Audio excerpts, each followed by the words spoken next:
Hello dears, welcome to your on YouTube channel Pandey classes. आज के इस वीडियो में मैं आपको लीनियर इक्वेशन सॉल्व करना सिखाने वाला हूं और ये लीनियर इक्वेशन सॉल्व करना आपके लिए इतना नेसेसरी है क्योंकि आप सबको पता है कि यूपी बोर्ड क्लास 10th में ये सब यूपी बोर्ड क्लास 10th के लिए मोस्ट इंपॉर्टेंट टॉपिक्स हैं। क्योंकि जब तक आपको प्रतिस्थापन विधि, विलोपन विधि, इन दोनों विधियों से और बीजगुणनखंड विधि, इन तीनों विधियों से अगर आपको इक्वेशंस को सॉल्व करना नहीं आ रहा है तो आप इससे रिलेटेड क्वेश्चंस को कर नहीं पाओगे, इस बात की मैं पूरी गारंटी देता हूं। और आपको बता दूं कि आपको बीजगणित से 20 से 25 नंबर्स के पूछे जाते हैं आपसे क्वेश्चन, और जिसमें से इस विधि पर आधारित क्वेश्चन आपको 6 to 8 मार्क्स, अप्रॉक्स 10 मार्क्स तक भी पहुंच जाते हैं इसी विधि पर आधारित क्वेश्चंस। तो मैं आज के इस वीडियो में आपको वो तीनों मेथड समझाने वाला हूं और इस तीनों मेथड को आप 1 by 1 करके अच्छे से सीख लीजिए, जिससे कि आप सबको इस टाइप के क्वेश्चंस को सॉल्व करने में कोई भी परेशानी ना हो। तो चलिए, सबसे पहला मेथड हम लोग पढ़ते हैं प्रतिस्थापन विधि। पहला मेथड कौन सा है आपका? प्रतिस्थापन विधि। इसमें क्या करते हैं, समीकरण 1 से लिखेंगे समीकरण, ये आपके पास समीकरण 1 है और समीकरण 2 है, ये आपके पास दो समीकरण आ गया है। अब इन्हीं दोनों समीकरणों को हम प्रतिस्थापन विधि से हल करने जा रहे हैं। तो सबसे पहला काम लिखेंगे समीकरण 1 से। समीकरण 1 से, समीकरण 1 क्या है? 8x + 5y = 9। अब चाहे यहां से x की वैल्यू निकाल लीजिए, चाहे y की वैल्यू निकाल लीजिए, ये आपका समीकरण नंबर 1 आया। सपोज करिए मैं x की वैल्यू निकालना चाह रहा हूं, तो x = क्या होगा? इधर 9 लिखा हुआ है, 9 लिख दो। ये +5y इक्वल के उधर जाएगा तो -5y होगा, और ये इंटू में x इंटू में 8 इक्वल किधर आएगा तो क्या होगा? अपॉन में 8, यानी x की वैल्यू कितनी आ गई? 9 - 5y/8। और इसको समीकरण 1 से निकाले हैं तो समीकरण 2 में रखेंगे। समीकरण 2 में रखने पर जहां से निकालेंगे उसमें नहीं करेंगे। अगर आपने समीकरण 1 से निकाला है तो 2 में रखिए, अगर आपने 2 से निकाला है तो 1 में रखिए। आप किन्हीं दोनों समीकरण से, चाहे इससे निकालिए चाहे इससे निकालिए, ठीक है। अब मैं समीकरण 2 में रखने जा रहा हूं, तो समीकरण 2 क्या है? 3 × x, और x की वैल्यू कितनी है? 9 - 5y/8, और यहां प्लस में क्या लिखा हुआ है? 2y = 4। ये आपका समीकरण नंबर 2 है, इसी को सॉल्व कर लीजिए। तो 3 का मल्टीप्लाई 9 में होगा 27, -3 का मल्टीप्लाई 5y में होगा 15y, अपॉन कितना बचा है? 8, और प्लस में 2y, इसको भी अपॉन में क्या बोल सकते हैं? 1 = क्या होगा? 4। अब यहां से देखेंगे तो यहां पर 27 - 8, यहाँ 1, डिनोमिनेटर सेम नहीं है। डिनोमिनेटर सेम करने के लिए 8 से यहां मल्टीप्लाई करेंगे, तो ऊपर भी किससे मल्टीप्लाई करेंगे? 8 से। तो यहाँ भी 8, यहाँ भी 8, डिनोमिनेटर आपका सेम हो गया, एक साथ नीचे लिख दीजिए। यहाँ बचा है 27 - 15y + 8 2s are 16y = किसके? 4 के, ठीक है। तो यहाँ से 16y में से 15y, एक प्लस एक माइनस घटेगा, 16 में से 15y गया तो केवल 1y आया, और प्लस में कितना बचा है? 27 = 18 का उधर जाएगा तो मल्टीप्लाई हो जाएगा, तो 18 चौक कितना हो जाएगा? 72। तो यहाँ से y की वैल्यू निकल के क्या आएगी? 72। ये +27 इक्वल के उधर जाएगा तो क्या हो जाएगा? -27। तो यहाँ से y की वैल्यू निकल के सामने आएगी, 12 में से 7 गया 5, यहाँ बचा 6, 6 में से 2 गया 4, 45 आएगा। कितना आएगा? 45। अब y की वैल्यू 45 आया, इसको इक्वेशन नंबर मान लीजिए p। क्या मान लीजिए? p। तो इसको इक्वेशन नंबर p में y = 45 समीकरण p में रखने पर, p में रखने पर समीकरण p क्या है? x = 9 - 5y, 9 - 5y/8, ठीक है। तो यहां से 9 - 5 × y की वैल्यू कितनी है? 45/8। क्लियर हो रहा है?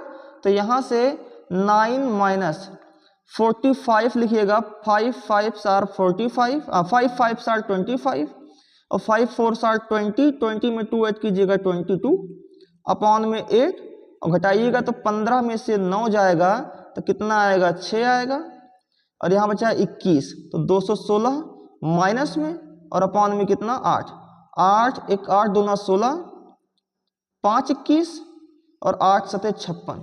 तो यहाँ y की वैल्यू कितनी आ जाएगी -27, सॉरी x की वैल्यू कितनी आ जाएगी -27, ठीक है -27। तो यहाँ से y की वैल्यू 45 मिल गई और x की वैल्यू कितनी मिल गई -27 मिल गई। क्लियर हो रहा है? तो ये कौन सा मेथड से आपने निकाला? प्रतिस्थापन विधि से, ठीक है। अब हम लोग इसी क्वेश्चन को विलोपन विधि से सॉल्व करने जा रहे हैं। अब विलोपन विधि आपके सामने है। विलोपन विधि में हमको क्या करना होता है, वही क्वेश्चन से हमने आपके सामने ले लिया है। विलोपन विधि में क्या करना होता है, किसी एक का विलोप करना होता है, चाहे आप x को विलोप करो चाहे आप y को विलोप करो। मुझे क्या अच्छा दिख रहा है, अब देखो ना यही बराबर है ना यही बराबर है, आप कुछ ऐसा करो कि ये दोनों इक्वल हो जाए। मेरी इच्छा है कि मैं x को विलोप करूं, तो y का विलोप करूं, तो मैं y का विलोप करना चाहता हूं। तो यहाँ 5 और 2 का एलसीएम कितना आना है 10 आएगा, यानी कि ऊपर वाले 5 को भी आप 10 बनाओ तो किससे मल्टीप्लाई करोगे 2 से, और नीचे वाले 2 को भी आपको क्या बनाना है 10 बनाना है, तो किससे मल्टीप्लाई करोगे 5 से, तभी तो 10 होगा।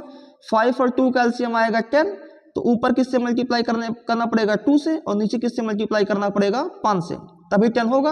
अब मल्टीप्लाई करेंगे तो 2 का मल्टीप्लाई 8 में हुआ तो 16x अपॉन प्लस 2 का मल्टीप्लाई 5 में हुआ 10y इज इक्वल टू 9, 5 का मल्टीप्लाई 3 में होगा 15x, sorry is equal to 2 9s are 18, दोनों साइड मल्टीप्लाई होगा, ठीक है। 2 8s are 16x, 2 5s are 10y, 2 9s are 18, 5 3s are 15x plus 5 2s are 10y equal to 5 4s are 20, ठीक है। ये फर्स्ट से आया और ये सेकंड से आया। अब इन्हीं दोनों इक्वेशंस को आप सॉल्व कर लीजिए, इन्हीं दोनों इक्वेशंस को इसको आप दूसरा नाम दीजिए, इसको थर्ड नाम दीजिए और इसको फोर्थ नाम दीजिए, जो इससे बन करके आया, ठीक है।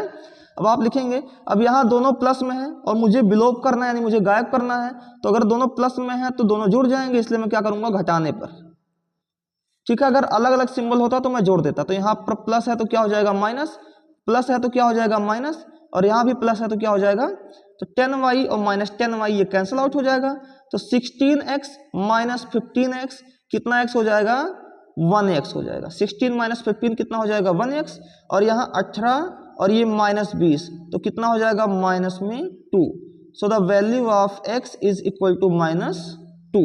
क्लियर? अब x की वैल्यू उठा करके किसी भी क्वेश्चन में, चाहे फर्स्ट में चाहे सेकंड में रख दीजिए, मैं सेकंड में रखने जा रहा हूं, तो रखेंगे x इक्वल टू -2 समीकरण दूसरे में रखने पर समीकरण दूसरा क्या है आपका 3x plus 2y is equal to 4, यही है आपका दूसरा समीकरण। तो यहां लिखेंगे 3 इंटू एक्स की वैल्यू कितनी है -2 plus 2y is equal to 4, ठीक है। तो यहां से 2y इज इक्वल टू क्या होगा 4, ये 3 दूना -6 होगा और -6 इक्वल किधर जाएगा तो क्या हो जाएगा +6, तो यहाँ से y की वैल्यू क्या जाएगी 6 और 4 10 और बटे में 2, 2 पंचे 10, तो y की वैल्यू कितनी आ जाएगी 5 आ जाएगी। तो आपको x की वैल्यू मिल गई -2 और y की वैल्यू मिल गई 5। तो आशा है आपको विलोपन विधि समझ में आया होगा, ठीक है। चलिए बढ़ते हैं, नेक्स्ट जो मेथड हमारा बचता है वो है वज्र गुणनखंड विधि। अब वज्र गुणनखंड विधि से हमको इसी क्वेश्चन को सॉल्व करना है, तो उसमें मुझे क्या करना होगा, आपको सबसे पहले लिख लेना है यहाँ पर x अपॉन, यहाँ पर क्या लिख लेना है y अपॉन, और यहाँ पर क्या लिख लेना है 1 अपॉन, बीच में क्या लगा देना है आपको इक्वल लगा देना है, ठीक है। अब आप जब आप x की तरफ बढ़ रहे हो तो आप x वाले को ढक दो, ठीक है। अब आप इसका 5 का मल्टीप्लाई -4 में करोगे तो कितना हो जाएगा -20, और यहाँ 2 का मल्टीप्लाई माइनस और फिर माइनस लगा देना, ठीक है।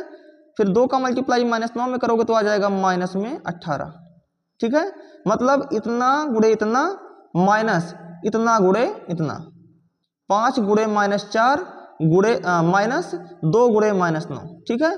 फिर आएंगे y वाले में, तो जब y को आप ढकते हैं तो y को आप ढक देंगे तो आप कहाँ शुरू करेंगे, फिर यहाँ -9 से शुरू करेंगे, तो -9 का मल्टीप्लाई किससे होगा 3 से होगा, तो -9 का मल्टीप्लाई किससे हुआ 3 से, तो -9 3 जार -27, -27 फिर माइनस लगा देंगे और बचा क्या है -4 गुणे 8 यानी कि -32, माइनस में 32। ठीक है, फिर आएंगे इस वाले पर तो इसको ढक देंगे और जैसे इसको ढकेंगे तो आपको यहाँ शुरू करना होगा। तो 8 का मल्टीप्लाई किस में होगा 2 में, हो जाएगा 16 माइनस 3 का मल्टीप्लाई किस में करेंगे 5 में, हो जाएगा 15। क्लियर हो रहा है, समझ में आया। इसको ढकेंगे तो इन दोनों का मल्टीप्लाई, इसको ढकेंगे तो इनका इसमें, इसका इसमें, और जब इसको ढकेंगे तो इनका इसमें और इनका इसमें। क्लियर हो रहा है। अब आगे देखते हैं, इसी को सॉल्व कर लीजिए। x upon -20 minus minus plus 18, ठीक है, equal to y upon -27 minus minus plus 32 equal to 1 upon 16 में से 15 गया 1 आया। ठीक है, तो x अपॉन यहाँ -2 आ जाएगा, यहाँ पर y अपॉन यहाँ आ जाएगा 5 और ये इक्वल किसके होगा 1 के। तो एक बार x अपॉन -2 को इस 1 के इक्वल कर दीजिए तो यहाँ से x की वैल्यू निकल के क्या आ जाएगी -2 आ जाएगी। क्लियर हो रहा है।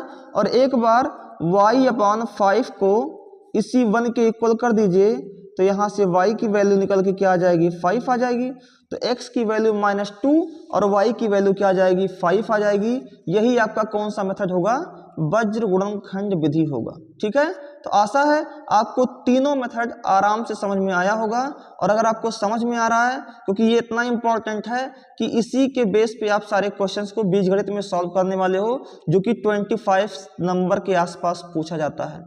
तो अगर आपको ये टॉपिक इंपॉर्टेंट लगता है तो प्लीज़ इस वीडियो को लाइक कीजिए और चैनल को सब्सक्राइब कीजिए, ताकि इस प्रकार के वीडियोस की नोटिफिकेशन सबसे पहले आप तक पहुंच सके। ठीक है, चलिए मिलते हैं नेक्स्ट वीडियो में और भी इंपॉर्टेंट टॉपिक्स के साथ। धन्यवाद।